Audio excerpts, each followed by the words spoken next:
사단법인 한국산림정책연구회 이경준 회장입니다. 네. 오늘 말씀드릴 과제는 산림녹화 기록물 유네스코 등재 현황과 앞으로의 과제 및 과거 한반도의 산림은 조선시대 후기부터 인구 증가로 인해서 산림 형태가 가속화되었습니다. 일제강점기에도 산림 수탈이 진행이 됐고요. 그리고 해방과 6.25 전쟁 전후에 무정부 상태에서 도벌과 남벌이 성행했습니다. 그래가지고 조선시대에는 봉산 정책이라 그래서 나무를 심은 게 아니라 기존의 산을 막아서 그냥 나무를 보호하는 그냥 봉산 정책을 쓰거나 아니면 무지공산으로 내버려둔 산을 국가가 관리를 못했는데 이게 1903년 무학시에 찍은 사진인데 이렇게 가난한 그 농민들 아니면 초가집에 뒷산은 나무 하나 풀 한 폭이 없고요. 이 소등에는 장작이 잔뜩 실려 있어요. 이게 뭐냐면 손쉬운 현금화 방법이 산에 가서 나무를 잘라서 5일장에 파는 겁니다. 그래서 부지런하면 굶어 죽지는 않았다 그래요. 이런 식으로 100년 이상 했기 때문에 산이 망가질 수밖에 없었고요.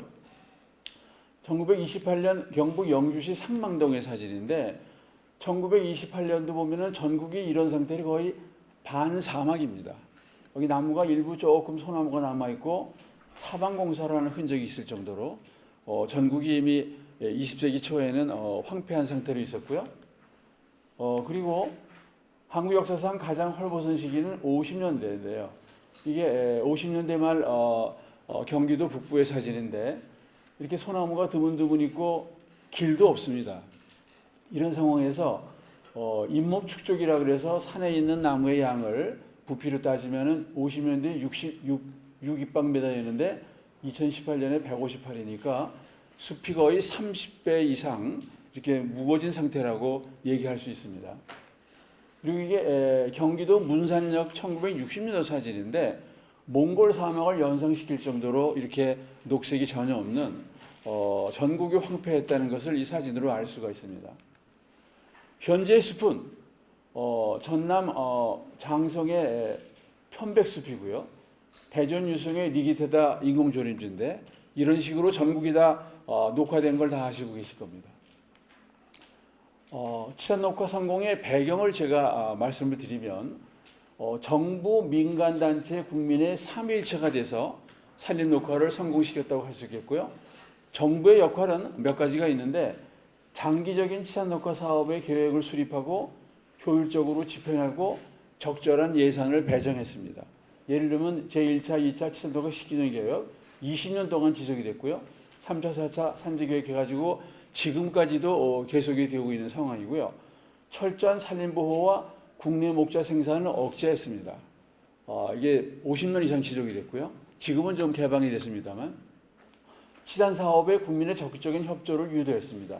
행정 지도를 통해서 농민들이 가능하면 자발적으로 산림 녹화에 참여할 수 있도록 그런 분위기를 만들어줬죠.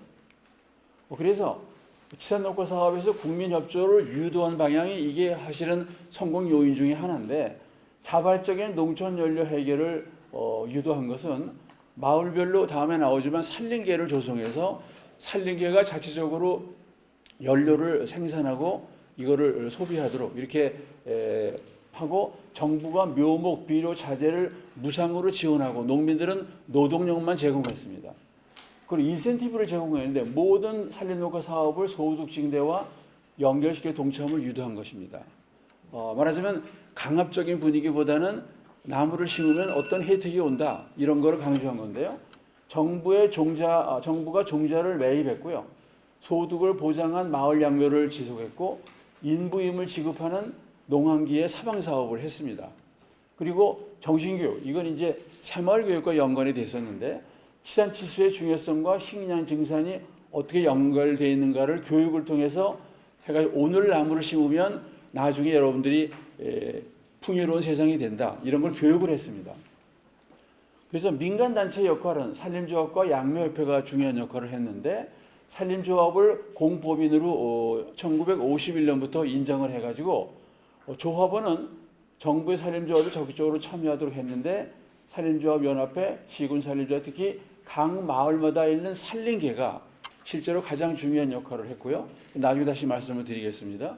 그 양묘협회는 물론 돈을 벌기 위한 기업체들의 모임이었지만은 61년에 창설이 돼가지고 지금 50년 동안 굉장히 많은 묘목을 생산해서 국가에 납품을 했습니다. 그래서 국민의 역할은 사실은 아시다시피 전국이 황폐한 상태에서 그런 농촌에 나무를 심을 때는 농민을 동원할 수밖에 없겠죠. 그래서 농민이 중요한 역할을 했는데 농촌 인구의 비율이 60년대에 72%입니다. 지금은 여러분들 농민의 비율이 4%로 줄었어요.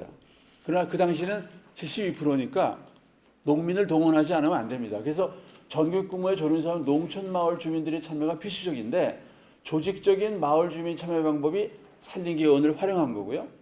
산림개원은 정부가 제공하는 인센티브에 호응하여 적극적으로 참여했다는 것은 강요했다기보다는 인센티브를 가지고 자발적으로 유도하는 것을 만든 겁니다. 그리고 51년 산림보호 임시조치법을 제정해서 지방 주민들에게 산림보호의 임무를 부여했어요. 내가 산을 가지고 있으면 산림을 자기가 보호를 해야 됩니다. 그리고 산림계 조직을 법제화했습니다. 법인화시킨 거죠. 그리고 지방 주민과 산림 소유자는 산림계 가입을 의무화했습니다.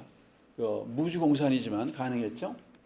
그래서 산림계는 마을 단위 공법 형태의 산림조합의 형태인데 이거는 실은 일제 시대부터는 송계 여러 가지 이런 계들의 둘의 이런 정신의 연속인데 산림계는 산주의 조림 의무를 불이행했을 때 위탁조림을 대합니다. 그 얘기는 서울에 사는 산주가 나무를 안 심으면 산림계가 대신 나무를 심는 것을 우리가 위탁조림이라 그러고 그럴 때 이제 소득을 9대 1로 나누는 그런 법을 만들었습니다.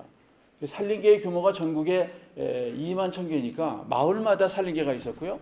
약 200만 가구가 회원으로 가입을 했습니다. 그래서 61년 12월 산림법을 제정할 때도 산림조합을 구체적으로 명시해가지고 법인인 산림계 산림조합 연합회 설립을 명시하고 조림사업과 산림보호가 체계적으로 진행되도록 했습니다. 산림조합과 회원수를 보면은 52년부터 시작이 됐는데 산림계의 수가 96년까지도 지금은 많이 4,000으로 줄었습니다만 16,000개의 산림계가 있고 개원수가 옛날에 250만 명, 96년에 90만 명으로 상당히 숫자가 높은 걸 알 수가 있습니다. 이건 이제 시, 군마다 하나씩 산림조합을 만들었고요. 산림계는 연료림을 책임을 졌습니다. 국가가 재정 지원을 하고 노동은 주민들이 부담하는데 연료림을 67년부터 본격적으로 산림청이 출발한 67년부터 이렇게 한 해에 36만 헥타 이렇게 해가지고 총 68만 헥타의 연료림을 만들어서 농민들이 자급자족할 수 있는 그런 체계를 만든 것이고 이것이 산림계원들이 했고 산림계원들이 나무를 심을 때 참석하지 않으면 나중에 나무를 연료를 채취할 수 없도록 이런 규약을 만들었습니다. 내가 보기엔 하나의 약속인 것 같아요. 산림녹화 사업에서 산림계의 기여도는 상당히 큰 역할을 했는데 자율적인 산림보험, 윤본제로 산림 순찰을 했고요. 연료림 조성 완료를 67만 헥타를 했고 성공적인 산림녹화의 전제 조건입니다. 그 얘기는 당시 60년, 70년대의 모든 연료를 농촌에서는 나무로 뗐기 때문에 아직 구공탄이 개발되기 전이죠. 그러니까 연료가 해결이 안 되면 산림녹화가 안 됩니다. 그래서 국가가 이것을 중점적으로 하고 산림계원들이 이것을 해결을 했습니다. 종자 채취, 정부의 판매의 소득을 창출했고요. 마을 지정 양묘, 이거는 정부의 계획에 의해서 정부가 초기 투자 비용을 빌려주고 시중 가격으로 사줍니다. 그리고 그 묘목을 다시 농민에게 돌려줘요. 그러면 자기 마을에다 자기가 기른 묘목을 심도록 이런 제도를 만들었습니다. 그래서 전국 묘목 생산량의 34%를 마을 지정 양묘로 했습니다. 그럼 이것이 반드시 소득이 나오게 돼 있어요. 정부가 보조금을 주고 시중가로 사주니까 그래서 우리가 소득을 보장해 주는 거고 소득 증대와 마을 기금 조성, 새마을 기금을 조성하는 원천이 되기도 했습니다. 그 다음에 사유림 중에서 서울에 있는 산주가 심지 않을 때는 산림계가 심고 분수림, 소득을 9대1로 나눕니다. 산림계가 9, 산주가 1을 가지고 와요. 그리고 구림 중에서 일부 국가가 미처 관리하지 못하는 오지에 있는 숲은 산림계가 심으면 그거를 대구림이라 그런 나중에 조림이 끝나면은 그 국유림을 양여해줘서 산림계의 재산을 늘려줍니다. 그리고 지방 사방 사업을 할 때 농한기에 주로 3월, 4월에 당시 일할 거리가 없고 그럴 소득이 없을 때 사방 사업에 동원해서 일을 시키는데 소규모 마을 사방은 수의계획에 의해서 뒷산복구를 참여하면 그 소득이 산림계로 옵니다. 결과적으로 산림계가 지산녹화 사업에서 핵심적인 역할을 하게 된 겁니다. 사방 사업은 아시다시피 그 옛날에 길도 없고 장비도 없고 자동차가 없을 때 했기 때문에 이렇게 열악하게 지게로 묘목, 잔디, 돌, 흙을 하나하나 이렇게 날랐습니다. 이런 상황에서 사방 사업을 열심히 했고요. 그리고 산림계의 자조와 협동 정신이 사실은 이게 나중에 새마을 운동으로 연결이 됐는데 자조 정신, 연료를 자체 생산하여 자급자족하는 정신을 1950년대부터 길러줬고요. 그 다음에 협동 정신, 소득 진대와 연결시켜서 마을 지정 양묘에 동참을 하면 소득을 얻고 공한지에는 밤나무와 포플라를 같이 공동 조림해서 수익을 곧 5년, 10년 내로 조기에 소득을 올리는 이런 걸 만들었고 임산물을 공동 채취했습니다. 갈적, 굴피, 멍게잎, 떡갈비, 잔디씨 이게 전부 다 소득과 연결이 됐고요. 조림과 사방 사업에 동참을 했습니다. 그래서 결국은 산림계의 협동 정신 이렇게 지금 아줌마들이 도를 절로 나누는 건데 이런 협동 정신이 결국은 새마을 운동으로 이어졌고요. 양묘협회는 전국 양묘량의 47%를 담당했습니다. 15년 동안 뭐 이것은 기업 양묘긴 하지만 이러한 양묘를 함으로 해서 합격물을 국가에다 납품하는 겁니다. 그리고 영일지구 사방 사업은 세계를 깜짝 놀라는 대과업이었는데 이게 4,500헥타로서 여의도 면적의 12배 정도 되는 면적이지만 사실은 이게 10만 헥타, 115개 마을에 흩어져 있던 그런 것을 이렇게 짧은 기간에 녹화를 한 겁니다. 거의 불가능한 거죠. 예를 들어서 이게 지금 이제 녹화 사업을 하고 한 몇 년 지나 찍은 사진인데 보시면 이렇게 나무가 죽은 게 하나도 없습니다. 우리가 활착률이라고 하는데 이 활착률이 이전에는 80%도 채 안 되던 것이 94%까지 올라갔어요. 그래서 지산녹화 사업의 후기 효과인데 현재입니다. 전남 장석의 편백숲 우리나라 제1호 치유의 숲으로 지정이 됐죠. 그다음에 제주도 삼나무 시험림 이런 식으로 녹화가 됐습니다. 그래서 이러한 산림 녹화의 국내 파급 효과는 우리가 7가지를 뭐 많이 있겠지만 7가지를 논할 수가 있는데 국토보전, 토양 유실을 방지해서 농사를 지금 제대로 질 수가 있죠. 북한의 경우 다락밭이나 이런 堆기밭의 경우 토사가 유출돼서 농사를 마치는 거 다 아시죠? 우리는 여기선 그런 토양 유실이 없습니다. 홍수와 가뭄을 예방합니다. 그리고 수자원 확보가 돼서 농업 용수, 공업 용수, 도시 용수로 지금 전국에 우리가 물을 마음대로 쓸 수 있는 근원이 산에서 물이 나오는 거죠. 임산물, 목재, 버섯, 산채, 산양삼 이런 것들이 전부 다 산에서 상당히 많은 소득이 오고 있고 주곡의 자급자족 우리 지금 식량 자급률은 20%도 안 됩니다만 쌀만한 100%를 자급자족하는 것이 그만큼 치산 녹화가 됐기 때문에 산을 다스리니까 물을 다스려서 결국은 우리가 쌀 농사를 지을 수 있게 된 겁니다. 그리고 경제발전과 복지국가 건설의 밑거름이 된 거죠. 그리고 최근에는 이제 여유가 생기니까 산림휴양과 산림문화 증진, 등산, 캠핑, 산림욕, 산림치유, 숲해설 이런 모든 활동들이 숲이 우거지니까 가능한 거지. 이게 만일 황폐한 민둥산이라면 이런 산림문화나 레저라든지 이런 복지 증진은 전혀 되지 않을 거라고 생각을 합니다. 그래서 한국의 산림 녹화에 대한 국제적인 평가가 확실하게 있는데 벌써 이미 82년도니까 60년, 70년대에 나무를 많이 심어가지고 82년 FAO 보고서에 의하면 한국은 제2차 세계대전 이후 산림 녹화에 성공한 유일한 개발도상국이란 이렇게 벌써 칭찬을 하기 시작했습니다. 그리고 2006년에 미국의 지구정책연구소의 레시더 브라운 소장은 저서 위기의 지구 구하기라는 이러한 저서에서 한국의 산림 녹화는 세계적인 모델이다. 우리도 지구를 다시 푸르게 만들 수 있는 희망을 한국이 주었다. 이렇게 얘기를 했습니다. 그리고 2008년에 UNEP 유환경계획의 아침 스타이너 사무총장이 제10차 람사 총회에 참석해가지고 한국의 산림 녹화는 세계적인 자랑거리다. 이렇게 국제적인 유명 인사들이 여러 차례에 걸쳐서 산림 녹화를 칭찬해 주었습니다. 결론적으로 한국의 산림 녹화는 전 국토가 사막화되기 직전에 정부와 국민이 함께 이룩한 대과업입니다. 2차 대전 이후에 산림 녹화에 성공한 나라들은 상당히 많아요. 예를 들면 유엔에 의하면 서독, 영국, 뉴질랜드도 산림 녹화에 성공했다고 하지만 그 나라들은 이미 선진국이고 황폐한 국토가 아니고 고향으로 되돌아오는 군인들을 취직시키기 위해서 조림 사업을 좀 한 것뿐입니다. 그러나 우리나라는 전 국토가 황폐한 것을 반세기 만에 회복한 것은 인류 역사상 없는 그런 대과업에 해당이 됩니다. 그래서 산업화 과정에서 자연환경을 지킨 개발도 성공 사례다. 그 얘기는 지금 개발도상국에서 산업화한다 그러면 산을 먼저 황폐시킵니다. 근데 우리나라는 산을 그대로 보존을 했다는 것이 또 독특하고요. 지구환경 살리기 운동의 가장 모범 사례로서 계속해서 인용이 되고 있고요.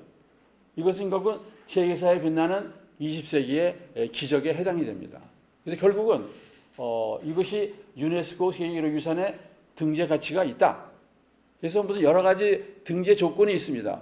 뭐 진정성, 희귀성, 뭐 역사성, 국제성 따지면 100점짜리가 아닌가 저는 그런 생각이 들어서 이걸 하나하나 나열하지 않고 저희들이 산림녹화 유네스코 기록유산 추진위원회를 2016년 6월에 발족을 했습니다.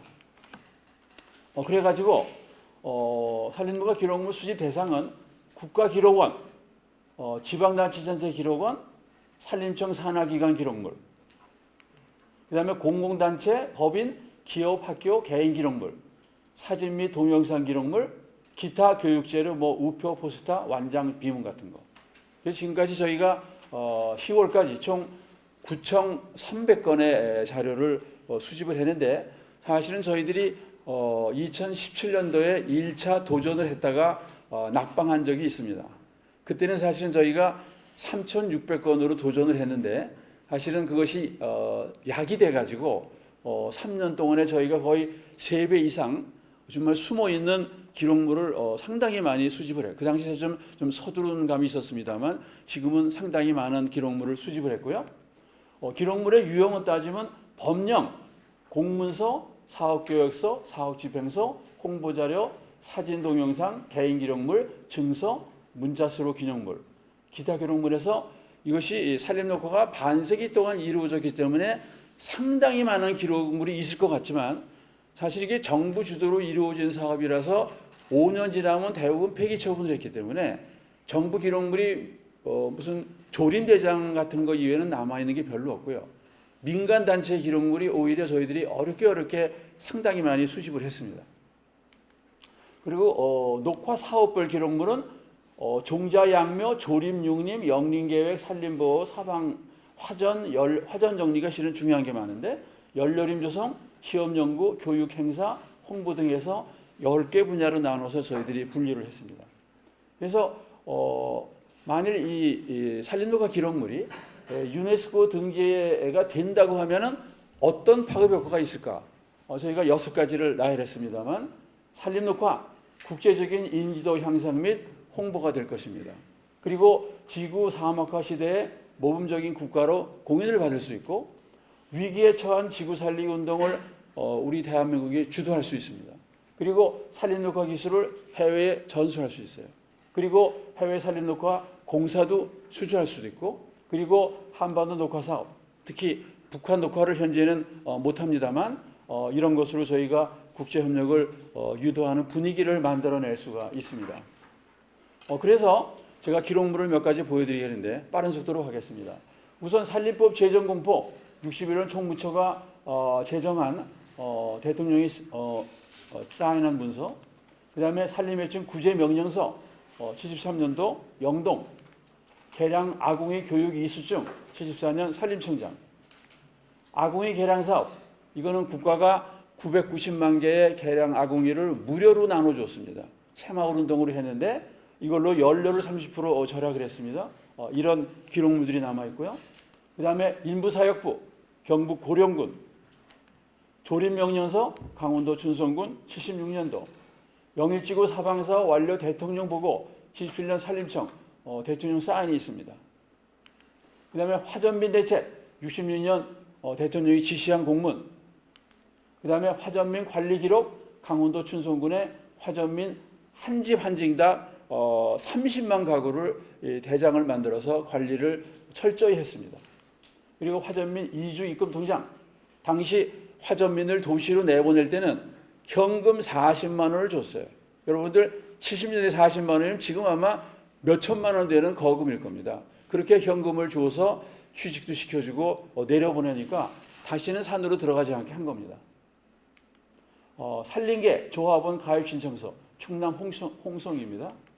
산림계 임원 개선 68년도 양주군 위탁림 수익 분배 계약서 9대1로 산림계와 산주랑 수익을 나누는 계약서입니다.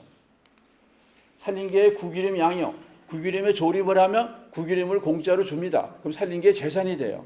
그게 하나의 인센티브가 됩니다. 산림계 재산관리 상황보고 충북 괴산 경북 봉화군은 이상하게 모든 서류가 100% 남아있어 우리가 아주 환호를 올렸는데 30년 동안 모든 서류가 완벽하게 남아있습니다.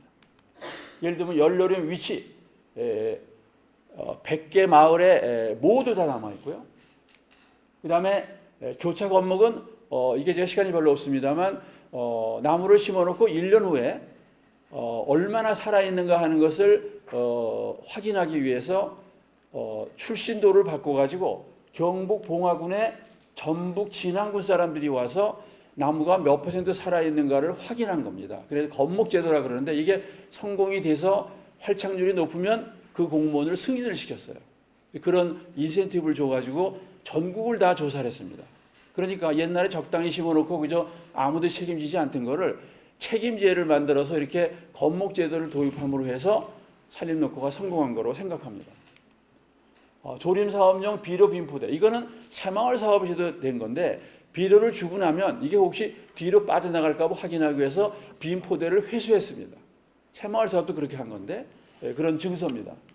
그리고 우량모목 유출 방지를 위해서 이렇게 경고를 했고요. 산림녹화 기념탑 65년도에 이게 전북의 원군에 있는 겁니다. 복지조림조합, 이거는 강원도에서 이상하게 공무원들이 주동이 돼가지고 조림조합을 만들어서 한 구자당 1,000원씩 투자를 해가지고 상당히 많은 나무를 심어서 수익을 분배했던 그런 모험적인 사례가 있습니다. 식수성금 기탁서, 그 다음에 산림계가 농촌 연료를 해결하여 녹화에 기여했다는 뉴욕타임즈의 기사, 그리고 동림과 추대 통지서 산림청장입니다. 이런 식으로 해서 저희들이 9,300건의 서류를 수집을 해서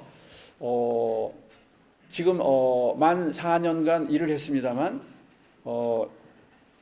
아직도 추가로도 수집을 할 계획으로 있습니다. 그러니까 10,000건을 목표로 하고 있습니다. 여러분들 많이 후원해 주시기 바랍니다. 감사합니다.